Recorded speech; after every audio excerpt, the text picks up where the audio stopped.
Sons of Anarchy, Season 7, Episode 2 is over, but we're just getting started here on Sons of Anarchy Live on post-show recaps. And now, here are the two guys who just got back from Tiggs's mom's house, Rob Cesternino and Josh Wigler. Josh, how are you doing? Oh my, Rob, that was quite an extravaganza, wasn't it? Oh my God, it certainly was. It certainly was. Oh my God, that was so quick.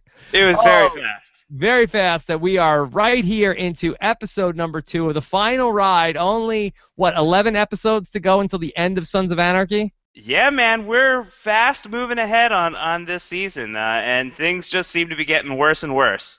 Well, here we are. We are live on Tuesday night, right after the episode, September 16th. Special thanks to everybody who's watching us in the archives, both on our YouTube channel and on our podcast feed, which you can get on iTunes at postshowrecaps.com/sons iTunes. Postshowrecaps.com/sons iTunes. We always appreciate it when you subscribe and also leave us your feedback and ratings because it helps more and more people find the show. We've been doing well on the iTunes charts, Josh. Lots of people jumping on board for the final ride. Oh my God! Well, you know what? There is, I think that there's something in the air about this final season of Sons of Anarchy. I think people could smell the blood in the air. It's coming. Mr. Mayhem is on his way. Mr. Mayhem is on the way.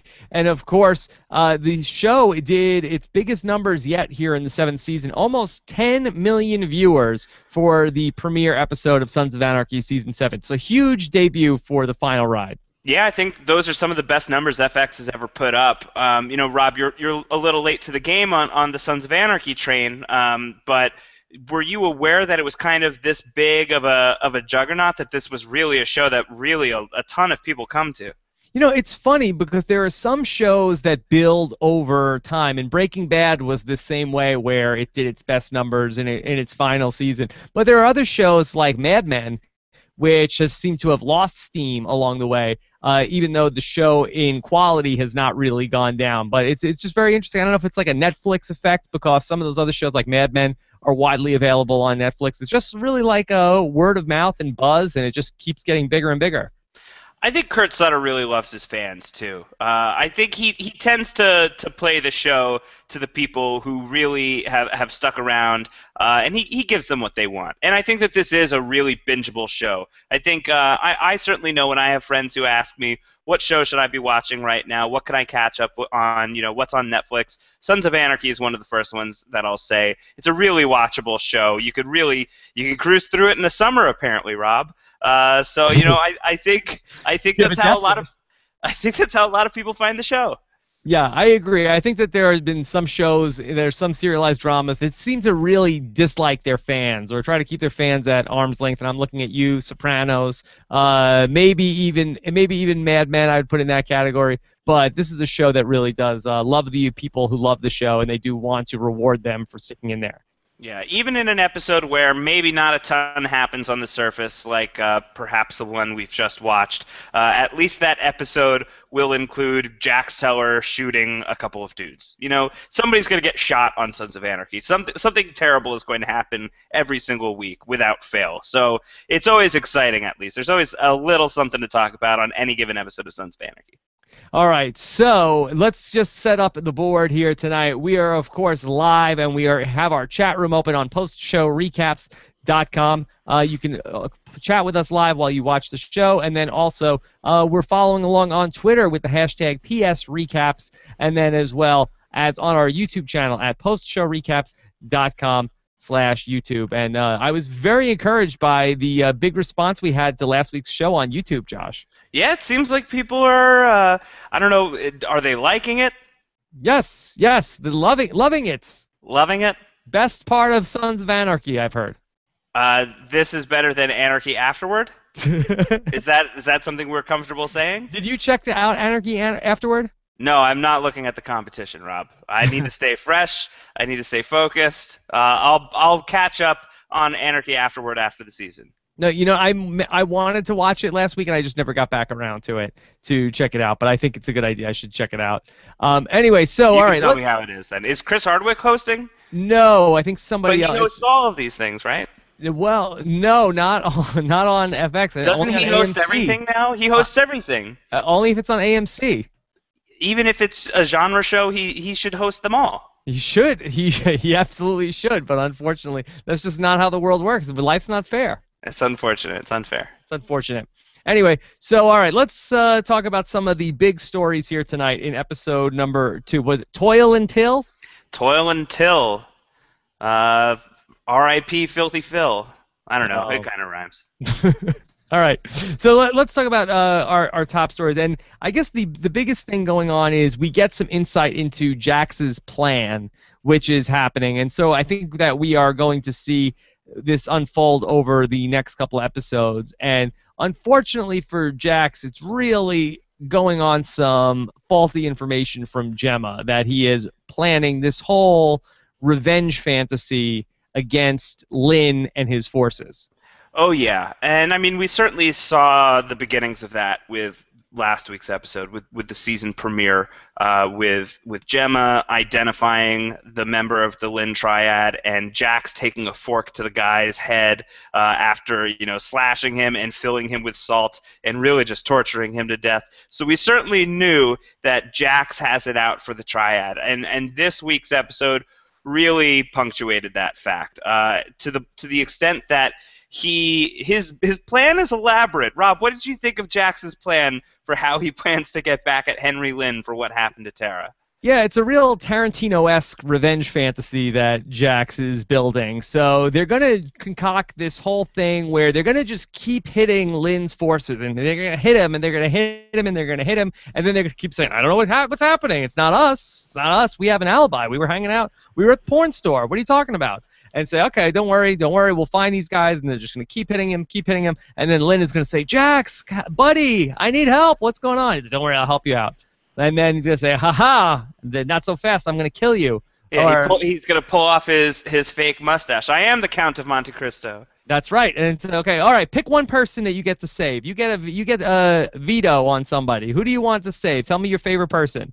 And then it's like, oh, okay. Just don't kill my dog. And then that's gonna be the first person Jax kills. Then he's gonna kill everybody.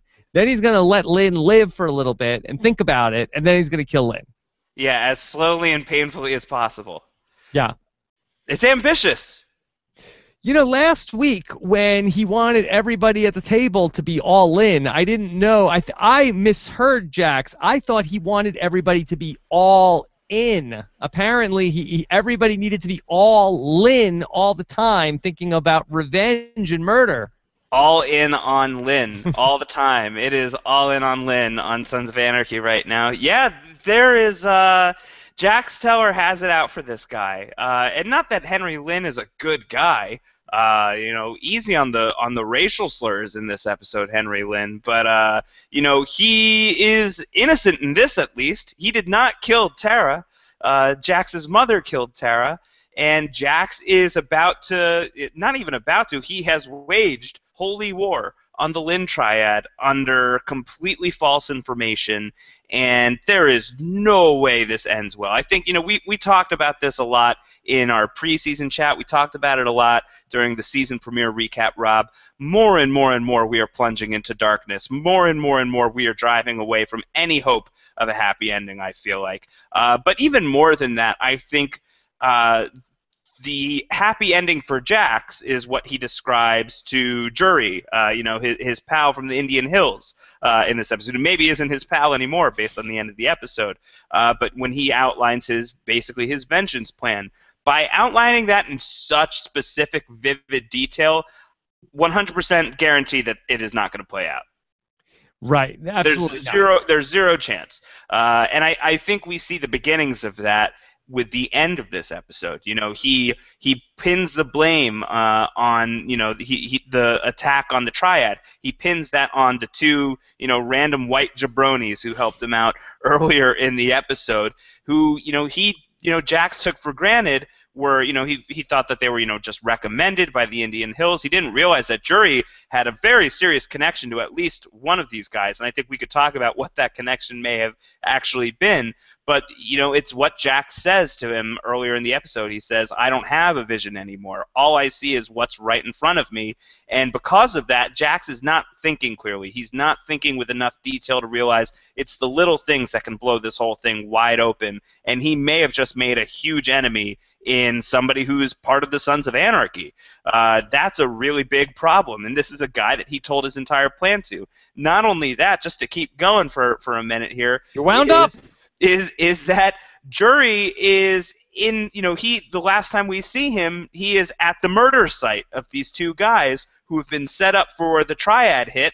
And this is after Bobby Munson has basically called the Triad and said, hey, I know where your guys are. Come take a look at any time. So if Jury doesn't decide to take some action on his own, what happens if the Triad gets there first and sees Jury there, and they take this Son of Anarchy who knows a whole lot about Jax's plan? This whole thing could really be on a razor's edge of exploding. Okay, so many different things from what you talked about to sort of unpack. Let me just start digging into some of them. You mentioned the line where Jax is talking to Jury and talking about, I don't have a vision anymore. I just can only see what's in front of me. And that line for me, tell me if you felt the same way. I felt like Clay several times in between season 5 and season 6 said the same exact thing. And in talking with Gemma, last season when he's like trying to like apologize to her, and he's like, Gemma, I just see what's in front of me. And that's one of the things that, like, I know that he's said exactly those same words. That he's a guy who just sees what's in front of him and he goes after it. And so I feel like that's one of the big themes of this season, that everything that Jax does not like about Clay, he has absolutely become. Yeah, he's become the thing he hates. He has turned into Clay, and it's a really interesting shift for the character, for this guy who really wanted to bring the club back closer to JT's vision before JT died. Now he has become JT's murderer. He has become JT's killer. He's killed his father's dreams all over again. And the type of just the acts that we're seeing Jax commit, the murders we're seeing him commit are kind of very much in the Clay mold. They are, I'm thinking back to when Clay killed Piney, when he, came to Piney's cabin and, kind of puts on an act and gets Piney feeling, disarmed, and then he comes back and he strong arms him and he shotguns him in the chest. That felt kind of similar to what happened tonight when Jax and Chibs and Bobby came to the two guys' house. They're like, hey, here's your drugs. Thanks so much again. You guys want to party? Is anyone else coming? No one else is coming? All right, shotgun to the chest and bullet to the brain. So Jax is just acting like Clay. I think that's a very astute observation. Jax is turning into Clay. Okay, then let's talk about Jury and the way that he is holding one of the guys that has been killed. Reasonable to assume that this is Jury's son? It could be his son, it could be his nephew, it could be his cousin, could be his lover. Who knows? Who knows? Well, that's a little... the guy seemed a little young. I mean, is Jury robbing the cradle? Hey, listen, man. Sometimes you do what you gotta do.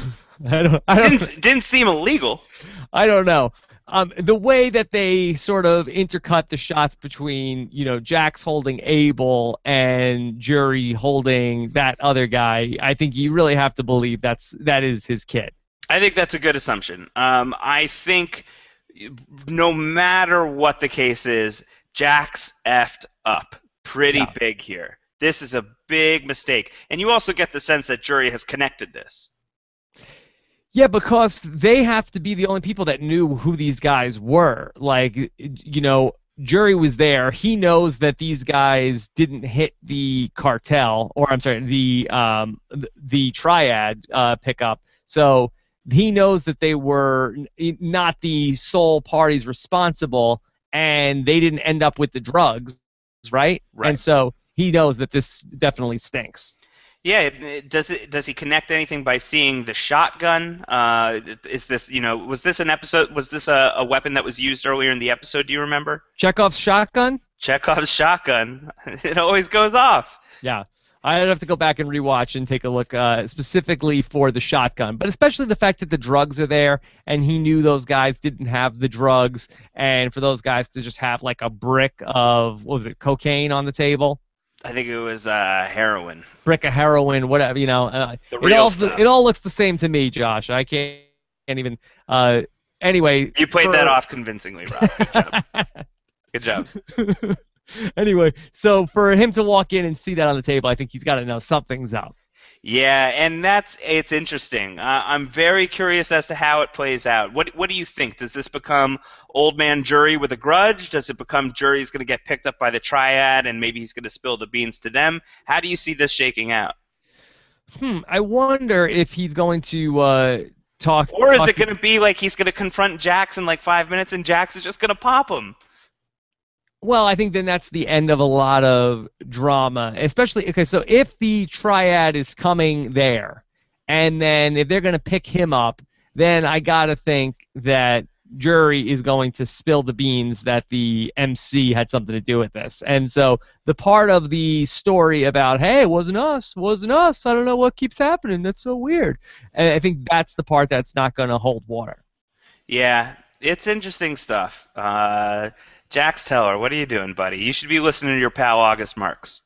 It's also interesting that not only did Gemma kill Tara, but to go back to your point about, the vision for the club, Gemma also killed that vision for the club that day. Oh yeah. Yeah, she's destroyed the club. And she has a very interesting line in the premiere where she talks about how she's the only thing holding this family together. She's the only thing, or she is the thing that has torn this family apart. Not the only thing, but she's the thing that really caused this shitstorm. She's responsible. It's Hurricane Gemma is ripping through Charming. So she's got a pretty high opinion of herself for somebody who is going to bring a whole lot of death to her family's doorstep. All right, Jax is dealing with that throughout most of the episode. Also, in the episode, there was a lot going on with Unser and Juice, and the whole thing with Unser and Juice, where Unser was tied up and Juice had him captured, that all unraveled pretty quickly. Yeah, Juice is like, nah, I can't kill you. You're Unser. You're Josh's pick to survive the season. I can't do that to you.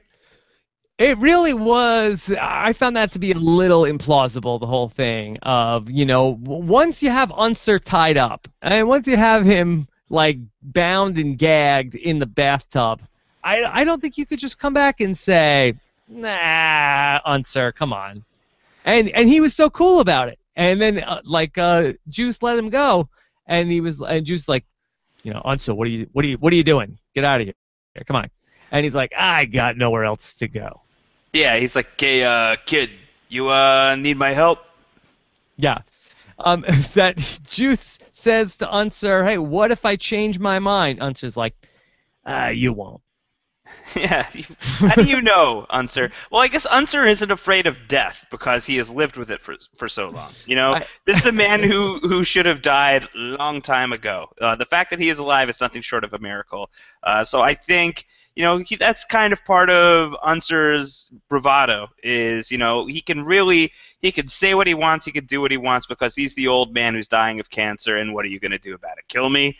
That's why he was so ballsy with Clay, back in seasons 5 and seasons 4, season 6. He'd never really had a problem facing down Clay when Clay was really on the warpath. So I think that's always been something about Unser. It's almost like he operates on God mode. So this thing with Juice, probably not the worst thing that's happened to him. And also, I think Unser says an interesting thing about Juice, where he's like, yeah, he's kind of like a kid. He's not too savvy. And I think that certainly applies based on other things that we see Juice do in this episode, namely leave Wendy's house and then come right back to Wendy's house and call Chibs. So Juice is not necessarily the smartest kid out there. Yeah, one more note on Unser until we talk about Juice a little bit. Unser, only character in the show with a terminal illness in season 1, episode 1, outlives every other character on the show. That's what I'm saying, bro. That's what I'm saying. That's why I'm saying I think Unser for the win. I think Unser's going to make it. He's unbreakable. Although we shouldn't leave Unser without talking a little bit more about Unser because, yes, he's out of the bathtub. Yes, he's out of, Juice's clutches. But maybe he has just fallen into Gemma's clutches. Now that Gemma knows that Unser is working with Charming PD and is investigating Tara's homicide. That's not good news. Now, Josh, did that hold water for you, the whole that Patterson has appointed a new sheriff and she wants her to work with Unser as a consultant? Were you buying that the charming PD would go back to the Unser well? I think that Tyne Patterson wants to she wants to she's really run out of options. She's been looking into this murder of Tara for days and days and days, and she has no leads and no one is talking to her. And I think that she knows that Unser has a relationship with the club, has vast information of Charming's history, and I think that he could be an asset. And what's the worst that happens? He says no, or he rats to the club. It's not going to be much worse than how things currently are. So I feel like she doesn't have a lot to lose by asking for Unser's help. I mean, I just don't know what exactly they're gaining by giving Unser police clearance. I know why the show needs to do it, because they need Unser to be sort of pulling at some of these strings to make really the season happen. But I just don't know why anybody in authority would say, you know who we need back on the case, back on the payroll? Unser. Well, it's not like they're paying him a ton of money. He's got some health insurance. That's he nice. lives at he lives at the gas station. Or Rob, that's perfect. He's the mole. Unser's the moly mole. This is good. God. That's great. That's great for Charming PD. Yeah, and then Unser, he goes he goes from Juice goes to the police station. He gets the files to open up Tara's murder, and then goes right to Tellermaro, and then talks to Gemma and tells her everything or a bunch of things that he knows about how he's seen Juice and all this stuff, and then goes and takes a nap with all of the files right in, plain view. Well, he is an old man dying of cancer, so he doesn't have all of his wits about him. And I think that he's always had blinders on when it comes to Gemma. But yeah, this was a bad move. I think if you have these files, maybe hide them under your mattress, maybe, sleep on top of them. I don't know. Do a better job at covering your tracks here. I gotta say, I really was worried in that scene where Gemma comes into the trailer and sees this paperwork. I was not about to put it past Gemma that she wouldn't just murder him right then and there, especially with the tea as an excuse, maybe poison him. I was a little nervous. Who's more in danger of getting murdered by Gemma in the coming weeks, Juice or Unser? Unser, I think. Because I don't think Juice dying at Gemma's hand has a ton of weight. I think when Juicy goes, and Juicy's going to go. Juicy's got to go. I think Juicy has to go at the hand of a member of the club or in service of the club in some capacity. Whereas I think Unser, there would be a lot of poetry to him dying at the hand of the woman he loves. So I could see that. I hope not, because I want Unser to live. But I could see Gemma killing Unser easier than I could see Gemma killing Juice. Has Unser put two and two together at all about how, he went to go talk to Gemma? He was the one that told Gemma about Jax was going to turn himself in. He knows that she was messed up. She escaped with his truck. Nobody found her. Nobody could find her the whole day. Yada yada yada. And Tara ends up dead. It doesn't seem like it, does it? Then, on top of that, Juice is missing. Gemma's the only one that knows where Juice is. She's hiding Juice. And it seems like he's investigating the murder, but it doesn't seem like that he has Gemma as a suspect. Two options that I can think of is one that no, he is just completely whiffing on this. He has his blinders on when it comes to Gemma, and that's consistent with everything we know about Unser, I think. So that's certainly possible. The other possibility is he feeling this out? Is he intentionally, coming to her with what he knows about Juice, leaving out his suspicions about maybe her role in Tara's death, leaving out the paperwork to get her nervous? Is this something that Unser is intentionally trying to coax out of her, or is that above his pay grade? I say no, because I think that what we've seen from Unser in the past is when, Unser has a certain, moral lines that he's not going to cross. And I feel like when that he gets indignant about things sometimes. And I think if either of those two people, if he thought either of them had any involvement in Tara's murder, like for instance, like when the new sheriff asks him about Juice, he's like, Juicy, he's a good kid, he's dumb, he's an idiot, and I don't think that he would be that way if he suspected him of murdering Tara. Yeah, that's probably true. That's Like probably true. That's a good point. So I'm not sure where Unser is going with this, and I'm not sure. Like I think he just feel like if he can crack the case, then the MC is going to be happy. I think that he had a personal connection with Tara, and when we start the new season, he's the only one at her grave. When we're getting that opening montage of everybody on the show, where do we see Unser? We see him at Tara's.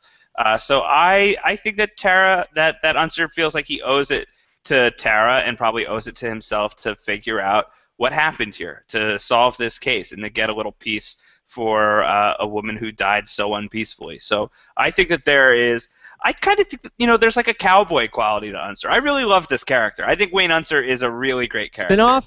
I would watch Call Unser? I would watch Better Call Unser.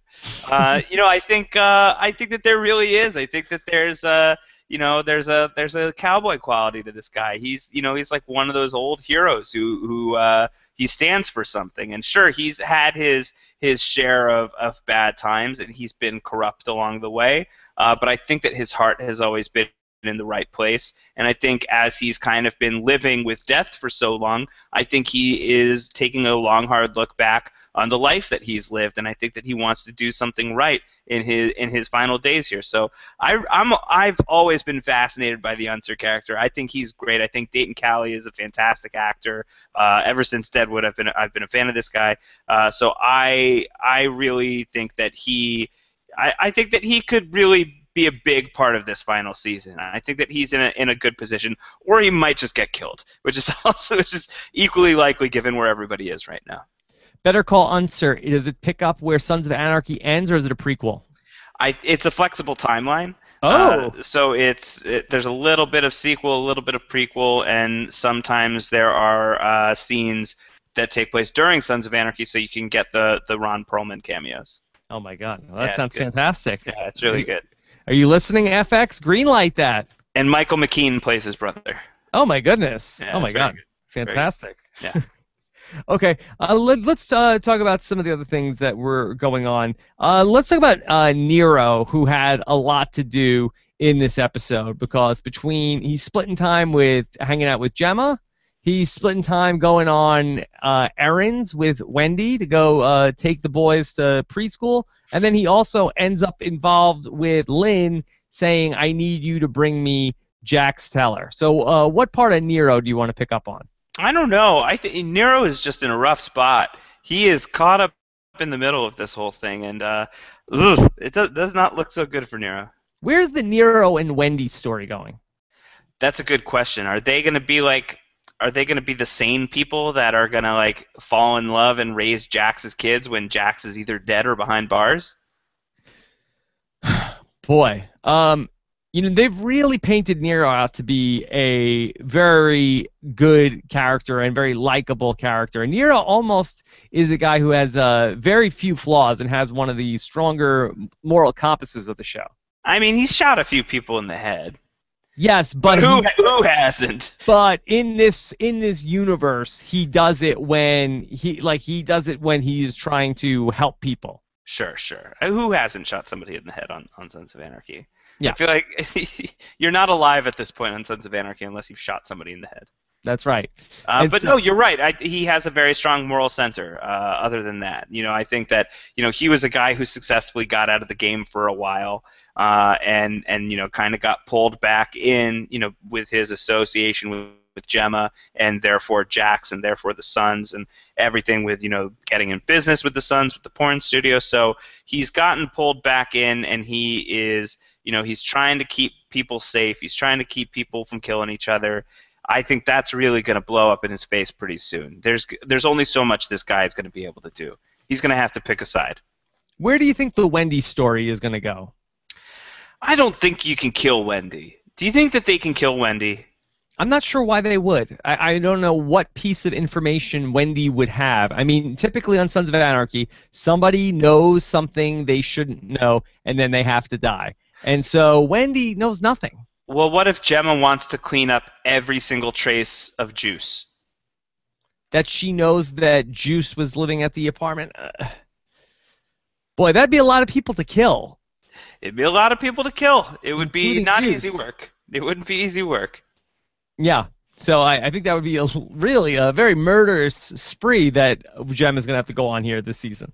I think it would be really crappy to kill Wendy after killing Tara. I think you gotta keep one of these women alive. You don't seem to feel that optimistic about Gemma, and I certainly could see Gemma dying, or at least going to prison or something terrible happening to Gemma. I feel like you got to give one of these characters outside of the club, and certainly one of the female characters, I think needs to have a happy-ish ending. So Yeah. I think Wendy's gotta survive, and she's really turned, she's turned that ship around. She's come such a long way, and I think to lose Tara and then to lose Wendy after Wendy's become such a solid person, that would really suck. I would be pretty pissed off if they killed Wendy.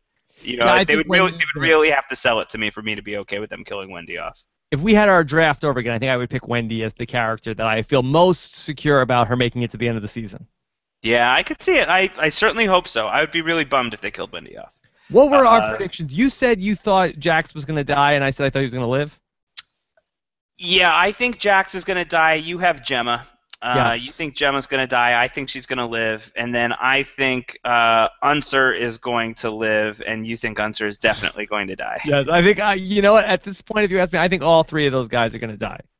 Yeah, I think everyone's toast. I think so. I'm coming around a little bit on Unser. I think at this point, I think Jax is going to die, Gem is going to die, Unser is going to live. Unser is the last man standing. I'm telling you. Yeah.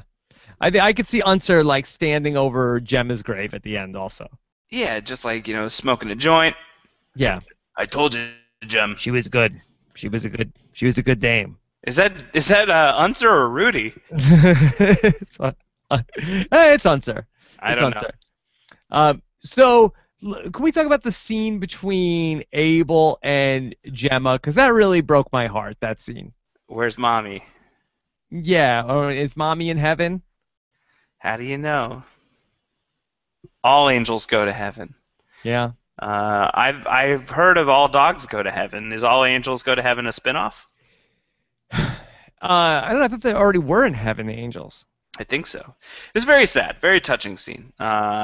This is a very difficult thing, and I think, more than it is touching, it's creepy because the woman that he's asking these questions is the one who killed his mother.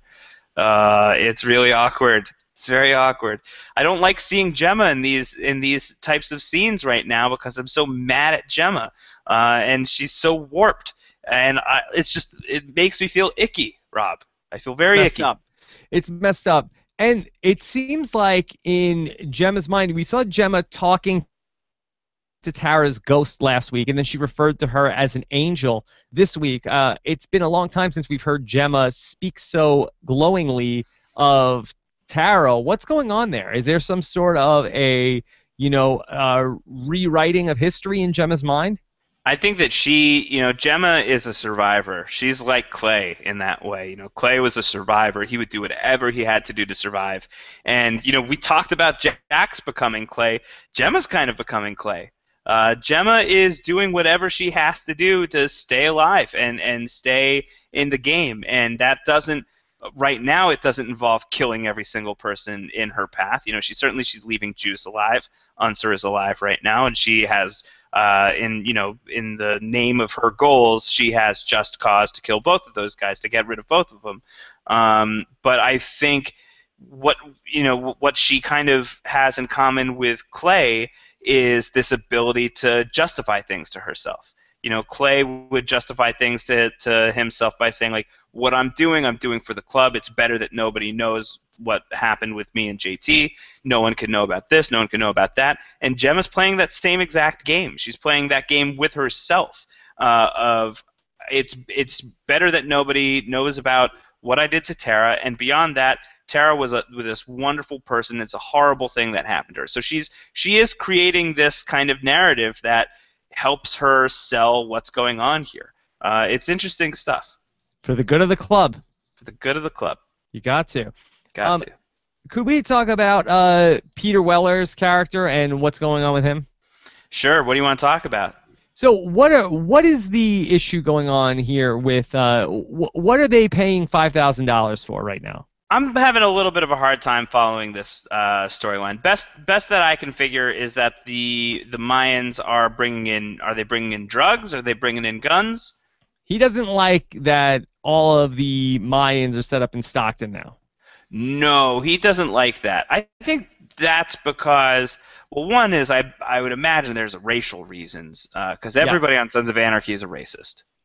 Most people are. In Sons of Anarchy, like 90% of the characters are racists. And apparently this guy is a rapist as well as a racist, this leader of the Mayans. Yes. So I think RoboCop as a cop is not very fond of this guy.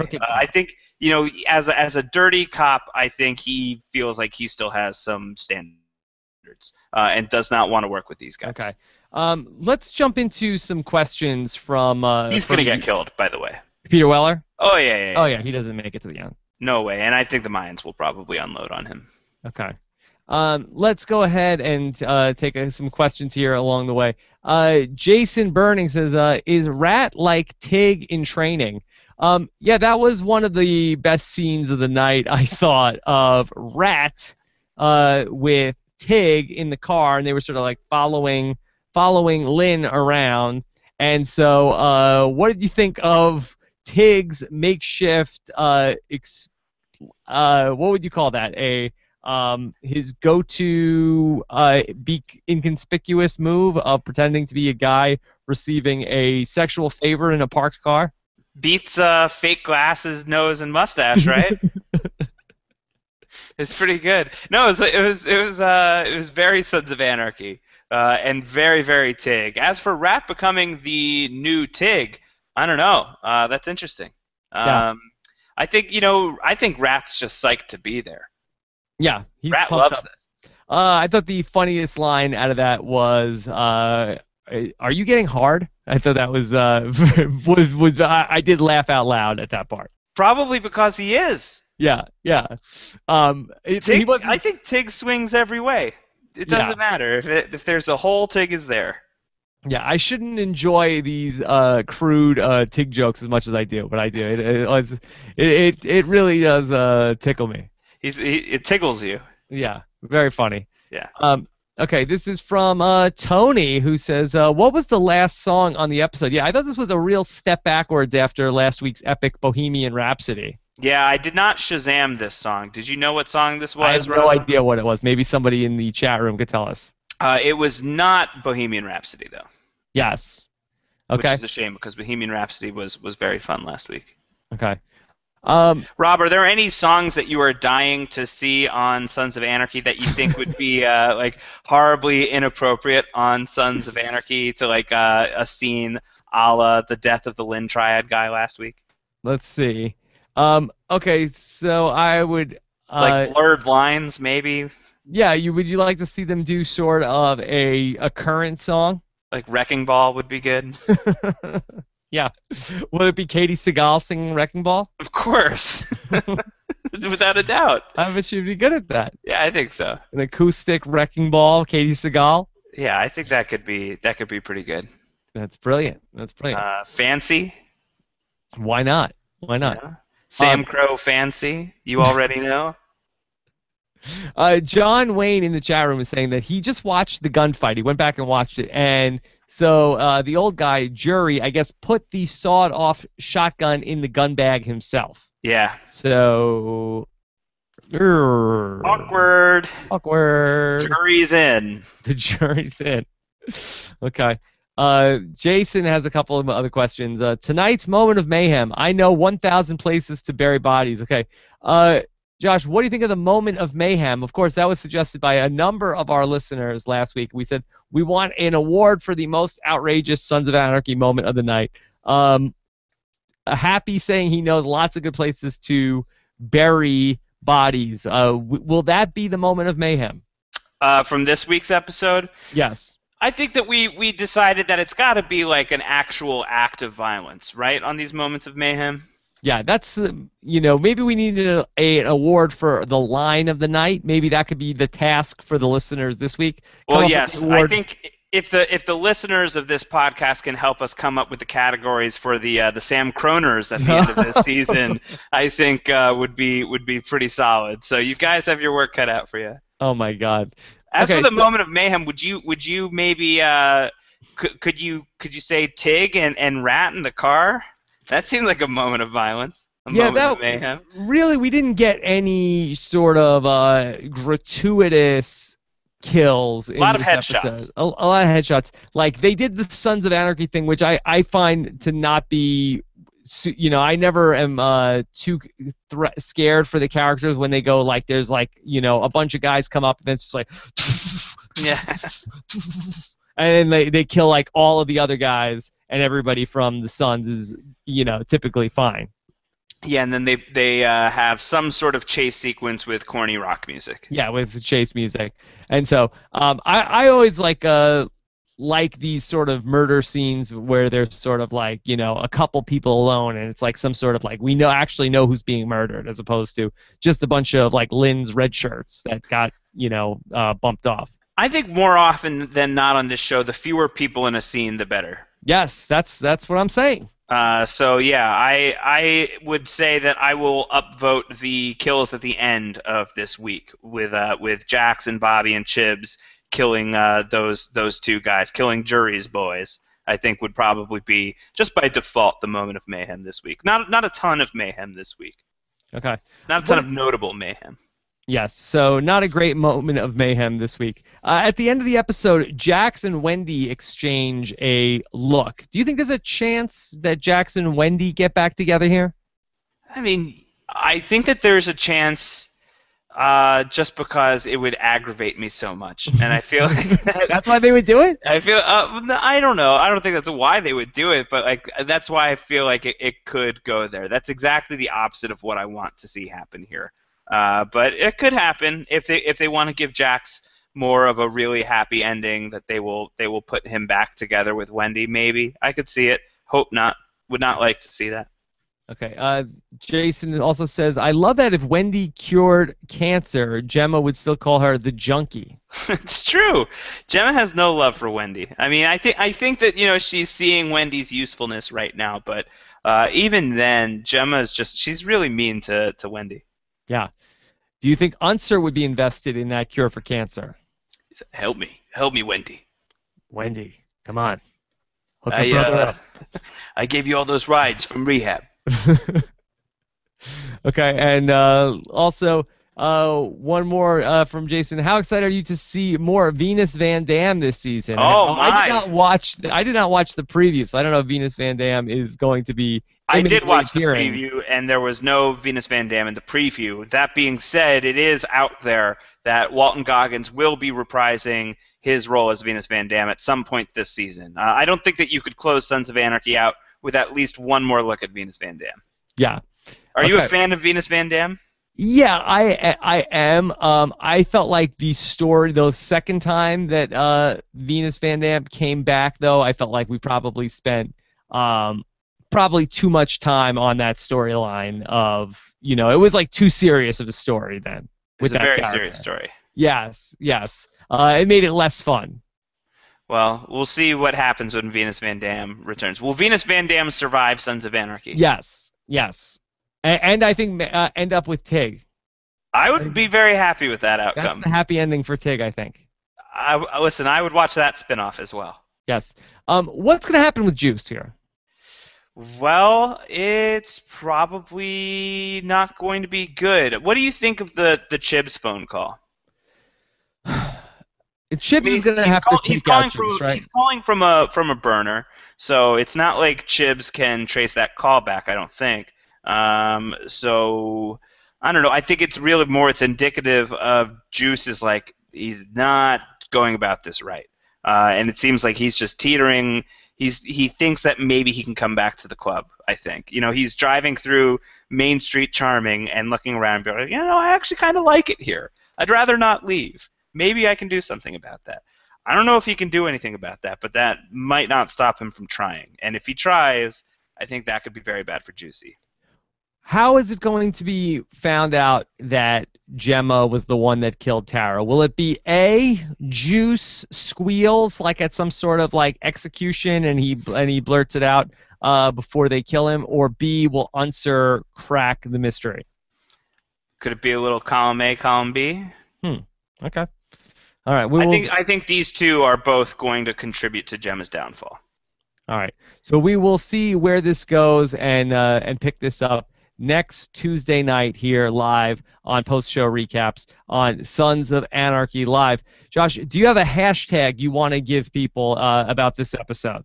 Well, since Tig Traeger tickled you so much this week, Rob, how about Tiggle? Hashtag Tiggle, Tiggle. Tiggle. Okay, use the hashtag if you want to let Josh and I know you made it all the way to the end of this show and at least on some level consent to what you're seeing here on Sons of Anarchy Live. How about that? Sounds good. Yes. All right. So follow Josh Wigler on Twitter all week long. He's at Round Howard. I'm at Rob Cesternino. We love hearing what you guys have to think about the show. Please let us know your thoughts for the line of the night for Sons of Anarchy, so we can start that award also as well. And let us know either in the comments or on Twitter. And then also make sure you subscribe to our Sons of Anarchy feed on post-show recaps. You can get that at postshowrecaps.com/Sons iTunes. Postshowrecaps.com/Sons iTunes. Josh, what else are you working on this week? Oh my gosh, a lot. The big one being that the 10-year anniversary of the series premiere of Lost is upon us. That's going to be September 22nd. It will have been 10 years since Lost first premiered. We've been doing a bunch of podcasts kind of in the lead up to that anniversary. I'm a big Lost fan, if you guys don't know that already. And this week we have begun the epic effort of ranking every single episode of Lost. From worst to best. This is going to be a project that takes multiple podcasts to get through. So we did the first one today. We ranked all the way through number 69, a number I'm sure Tig Traeger would be fond of. And we are going to continue ranking the best Lost episodes on Thursday at 3 p.m. Eastern. If you want to join us here on post-show recaps, we will be having another episode of Lost Lives. And then we're going to find some more time to do some more fun Lost stuff as well. It's going to be good stuff. All right, and we've also got on post-show recaps, I previewed the fall TV season with Terry Taronis. That show's already up on post-show recaps. Plus... Do you think that Tig is going to be watching, is it Jill the Virgin? No, I don't think Tig watches anything on the CW. Either that or he watches everything on the CW. I could see it. That's right, maybe. Who knows?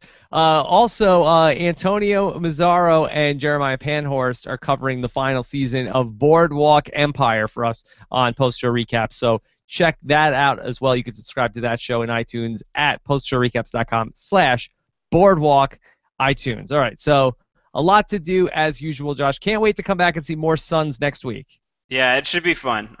Things are shaping up. All right, have a great week, everybody. Let us know what you thought about the show in the comments, and we'll talk to you again soon. Bye.